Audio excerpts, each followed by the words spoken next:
Hola, bienvenidos a Cuarto de Hora, este espacio de Cadal TV, en el cual nos proponemos reflexionar, analizar y opinar también sobre la realidad de América Latina.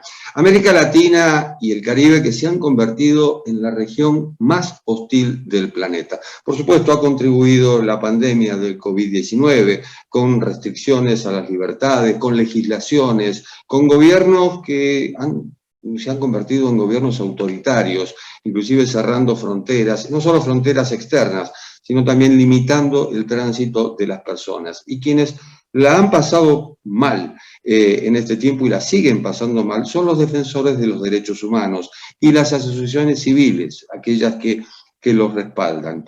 ¿Cómo está la situación? ¿Cómo estamos viviendo en esta región, en esta parte del mundo, en la cual 3 de cada 4 incidentes que tienen que ver con la vida humana se cometen aquí, sí, en América Latina? El Freedom House ha confeccionado un informe que es esclarecedor por un lado, pero es agobiante por el otro, porque revela esa realidad, cuenta esa realidad. Gerardo Bertín es vicepresidente de programas internacionales de Freedom House y estamos en contacto con él. Hola, Gerardo.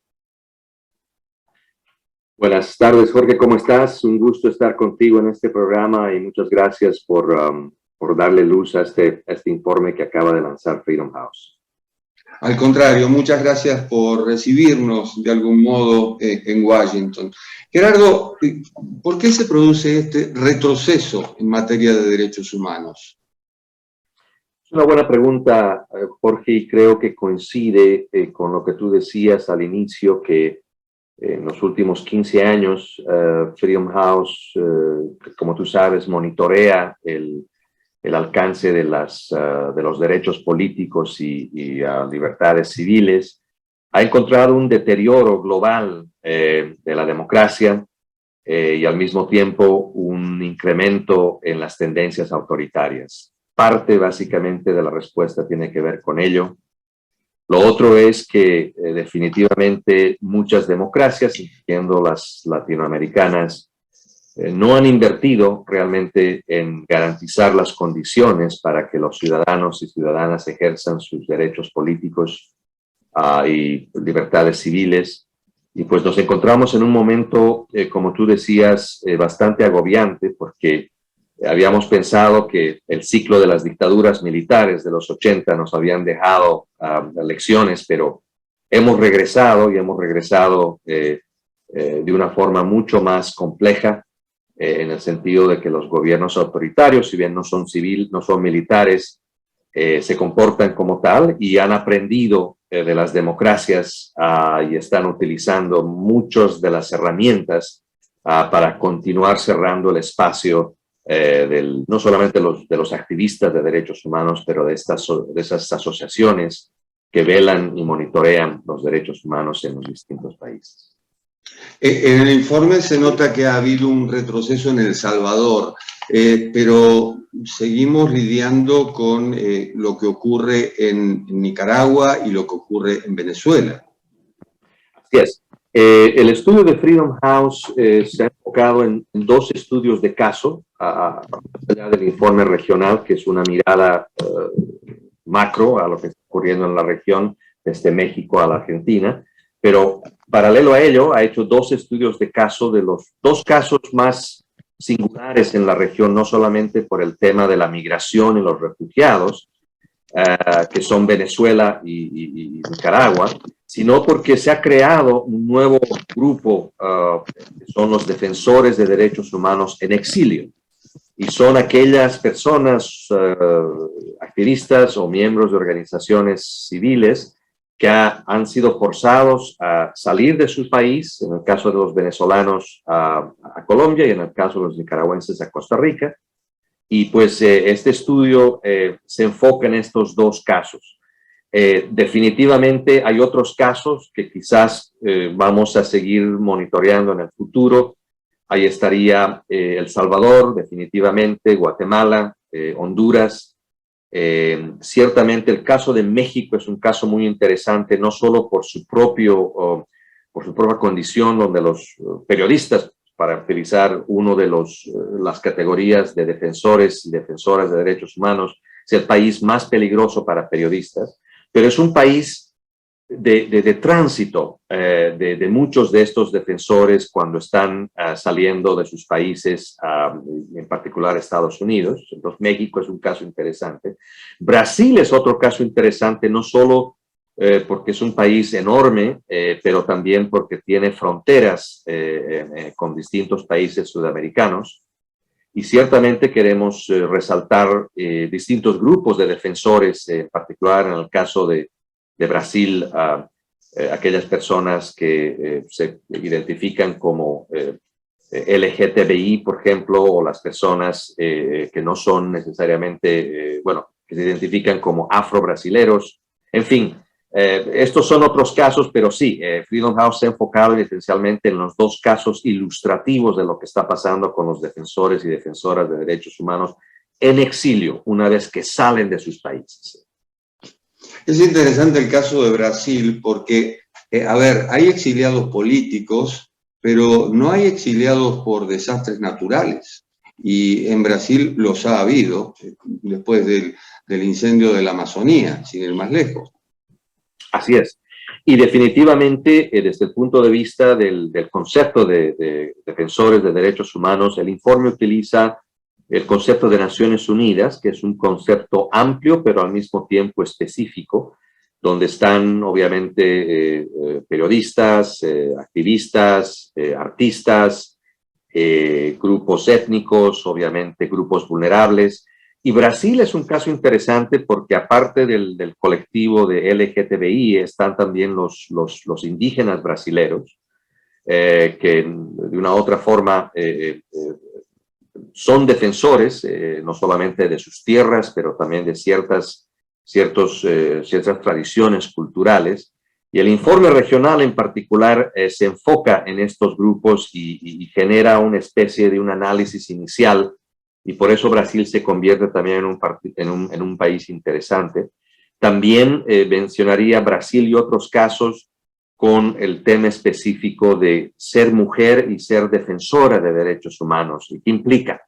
Que es algo que también el informe regional ha empezado a tocar, pero hay mucho más que analizar e investigar en estos distintos grupos dentro de lo que es los defensores de derechos humanos. Sobre todo ser mujer y ser indígena. Y también ser afro, definitivamente, y aún más en exilio.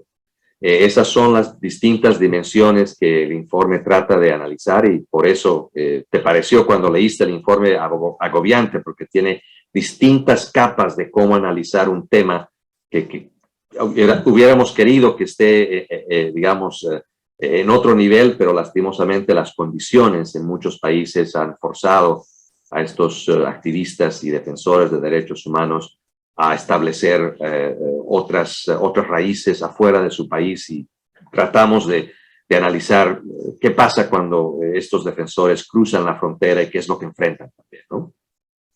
Gerardo, ¿están preparados los países y sobre todo las sociedades para recibir a estos exiliados por razones que tienen que ver con violaciones o amenazas contra sus vidas, contra sus familias? Es una excelente pregunta, Jorge, y la respuesta corta es no, aunque los dos casos que hemos analizado se generan en quizás los dos países más adelantados en derechos a refugiados y inmigrantes, que son Costa Rica y Colombia, quienes sus gobiernos han generado asistencia temporaria y hay procesos para que los exiliados puedan quedarse. Lo que sí no está claro es la atención específica a estos defensores de derechos humanos que vienen con un montón de bagaje, no solamente trauma psicológico, pero qué le va a pasar a la familia, voy a poder continuar trabajando el tema de defensoría en exilio, cómo me ubico o me vinculo a organizaciones que están haciendo lo mismo. Entonces, la respuesta corta, por eso te decía, es no.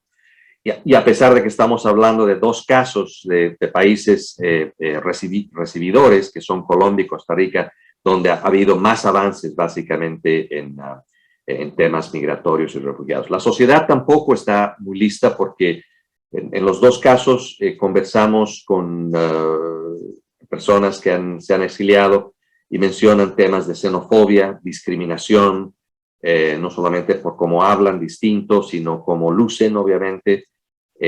Ciertamente no hay servicios integrados. Hay unos datos que hemos mencionado en los estudios que el gobierno no ofrece ningún servicio integrado a estas personas, tampoco lo hacen las organizaciones internacionales, así que hay mucho por hacer y creemos que este es un problema que está para quedarse, pero que tanto la sociedad civil como los gobiernos y otros grupos internacionales deberían tener un trato especial a estas personas porque están escapando básicamente el mero hecho de defender el espacio de los defensores de derechos humanos y la democracia.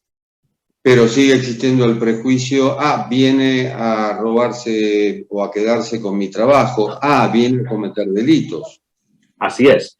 Aunque te voy a decir que tanto en Colombia como en Costa Rica se han formado redes, son todavía incipientes, pero son efectivas, que están empezando no solo a concientizar a la población en general, pero a ofrecer servicios específicos a los defensores de derechos humanos.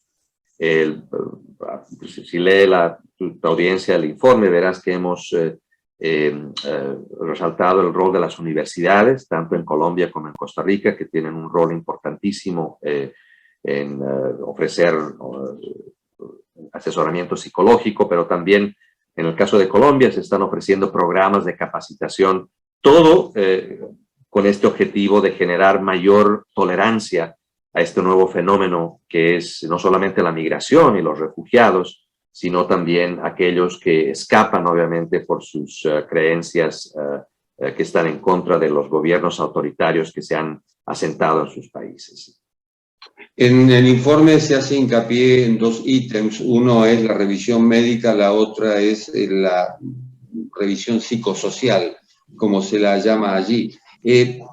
Pero también existe, esa dificultad que tiene cualquier inmigrante, ya no digo exiliado, desde conseguir empleo, no solo seguir con su lucha por la defensa de los derechos humanos, hasta abrir una cuenta bancaria, hasta conseguir alojamiento y hasta al no tener una cuenta bancaria y no conseguir empleo, enviarle remesas a la familia que queda en el país de origen. Así es. Y en el informe está muy bien trazada esa ruta o esa secuencia que tú has mencionado, porque vamos avanzando junto a los defensores cuando toman la decisión de salir de su país. ¿Qué pasa? Es una decisión bastante rápida, a veces ni siquiera se consulta a la familia, y luego al llegar tienen que estar pendientes no solo de regular su estadía, y como tú dices, de generar obviamente algún tipo de recurso para sobrevivir.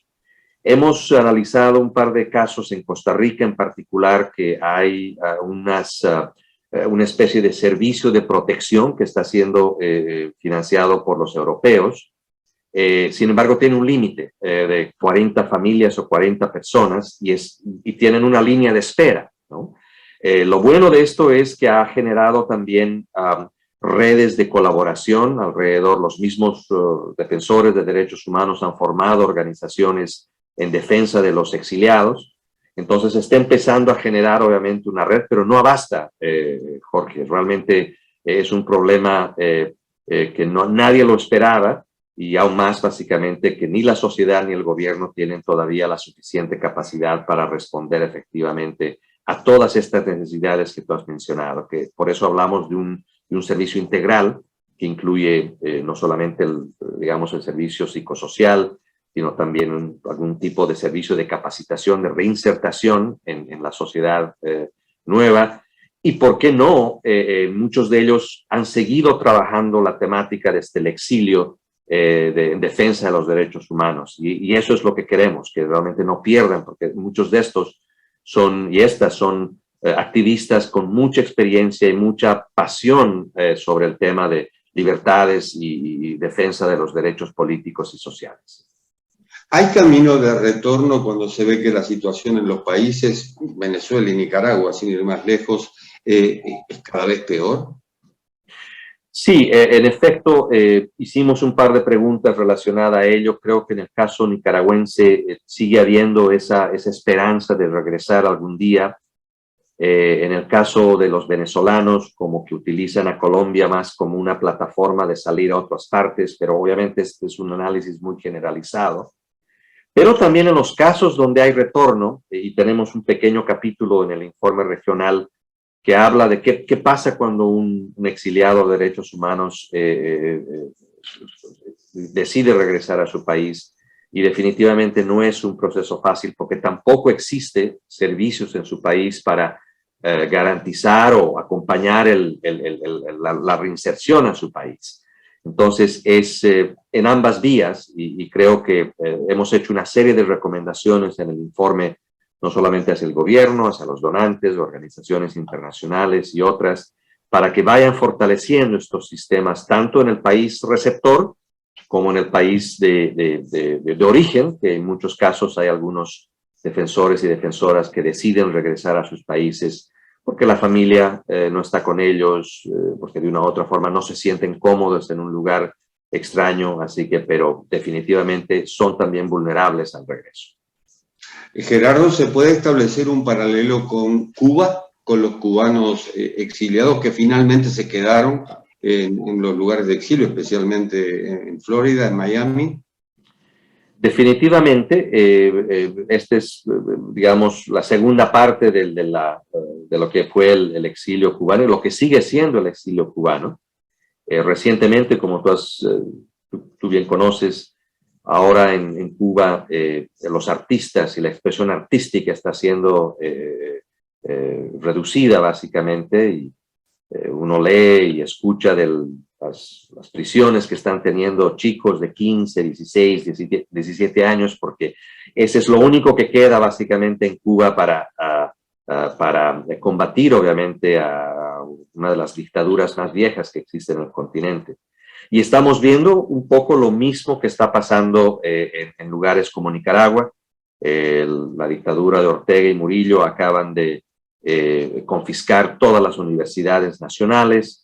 En el caso de Venezuela, la salida fue mucho más rápida, obviamente, y pues lo poco que queda, obviamente, siguen haciendo bulla, obviamente siguen haciendo ruido, pero ya el gobierno y el régimen de Maduro prácticamente ha cerrado los espacios de expresión, y pues, pero lastimosamente tenemos 3 Cubas ya en el hemisferio y pueden haber otras más que están rápidamente entrando en esa tendencia de seguir cerrando los espacios al extremo de lo que ha cerrado Venezuela, Nicaragua o Cuba.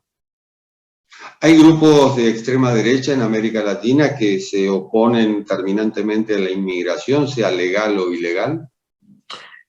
Sí, el informe no, digamos, no detalla eso, pero definitivamente existen grupos opuestos en general a la migración. Ciertamente hay una ola tendenciosa vinculada a los grupos religiosos, obviamente, que tienen mucha intolerancia, particularmente a ciertas comunidades, por ejemplo, la comunidad LGTBI, por ejemplo, a las mujeres, obviamente. Y pues es un fenómeno que también está ocurriendo no solo en América Latina, sino en lugares como Estados Unidos, Canadá, en Europa, obviamente, y es una de estas olas globales, obviamente, que está afectando no solamente las olas migratorias y de refugiados, pero definitivamente el trabajo de los defensores de derechos humanos. Gerardo, en 20 años que has trabajado en gobernabilidad democrática, defensa de los derechos humanos, corrupción, ¿este es el peor momento? Es un ciclo, obviamente, que está todavía incierto. Creo que la tercera ola democrática que empezó con mucha esperanza en los años 80 definitivamente ha llegado a su ciclo final. La pregunta que yo me hago es si habrá una cuarta ola y cuándo llegará esta cuarta ola. Pasa también que en este caso no es solamente la región que está atravesando esto, sino estamos viendo en lugares donde nunca hubiéramos pensado básicamente que estuviéramos hablando sobre estos temas. Y incluyo definitivamente Estados Unidos como un ejemplo. Y pues espero que esta ola empiece a resaltar, obviamente, pero definitivamente es un momento bastante inédito, yo creo, en la humanidad. Salimos de la tercera ola con pompas y platillos porque derechos humanos estaba básicamente encima de la agenda política y de activismo, y hoy nos vemos básicamente con aquella realidad de que los espacios de derechos humanos, lo que se llama en inglés el accountability o la rendición de cuentas y el desmedro básicamente a los valores democráticos y humanos están básicamente por los suelos y en lugares impensables. Así que sí, tengo todavía la esperanza porque hay resiliencia, como estamos viendo en muchas de las historias que resaltamos en el informe de defensores, y eso me hace pensar de que estamos empezando un nuevo ciclo donde vamos a revalorizar, obviamente, derechos humanos y ponerlos más a la práctica, porque lo que hemos aprendido es que la democracia hay que reinvertirla, hay que cuidarla. Los gobiernos autoritarios, a menos que sean por un golpe de Estado, no llegan de la noche a la mañana, es paso a paso. Eso es lo que ha pasado en Venezuela, eso es lo que ha pasado en Nicaragua. Y pues tenemos que cuidar eso de los pocos, las islas de esperanza que yo llamo básicamente en la región. Ahí está Costa Rica con todas sus imperfecciones, está Uruguay con toda su imperfección. Definitivamente tenemos todavía momentos que pasar, a la elección de Brasil, a la elección de Colombia, en fin, pero definitivamente es un momento inédito. Ojalá que pronto rompa la ola y nuevamente se reivindiquen los derechos humanos en América Latina y en el mundo. Gerardo, ha sido muy amable, muchísimas gracias. A ti, Jorge, y realmente un placer estar contigo y tener esta conversación. Gracias. Gracias, y gracias a ustedes por acompañarnos en esto que es Cuarto de Hora, programa de Cadal TV. Nos reencontramos en la próxima. Chao.